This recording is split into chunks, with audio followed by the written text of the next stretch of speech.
There is a kind of worship that cannot be learned in prosperity. It's the worship that arises when there is no visible reason to praise.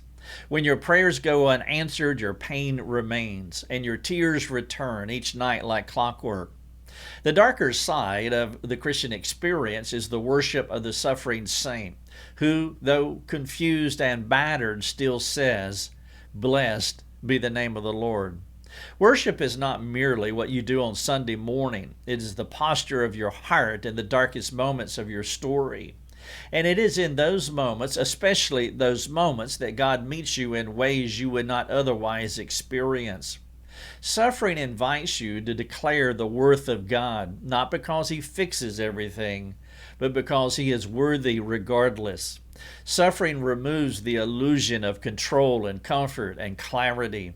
It forces you to wrestle with who God is, not just what He gives. In prosperity, God can become a means to an end, but in adversity, He becomes the end itself. Suffering is God's severe mercy to purge your heart of lesser loves and to replace them with Himself. It is the fire that burns away idols, not because you're strong, but because you are desperate.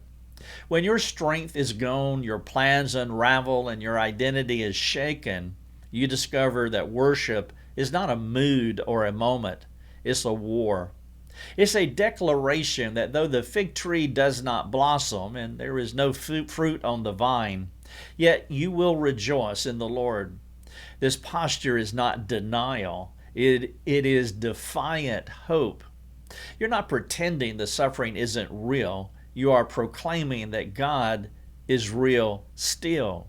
And this kind of worship, the kind born in sorrow, is precious to the Lord. Psalm 51:17 says, "The sacrifices of God are a broken spirit, a broken and contrite heart, O God, you will not despise." Worship through tears, not just through triumph, is what pleases the Lord most. It proves you love Him for who He is, not just for what He gives. And so God never wastes suffering. He uses it to deepen your intimacy with Him, to refine your affection, and to expand your capacity for eternal joy. You will not suffer forever, but the worship that suffering teaches you will last into eternity. The songs you sing in the valley will echo in the courts of heaven. And so worship, not because the pain is gone, but because God is still God. Let your suffering become your song, and let your pain lead you to praise. Here is a reflection for you to think about. When life hurts and God seems silent, what does your response reveal? What does your response reveal about what or whom you truly worship?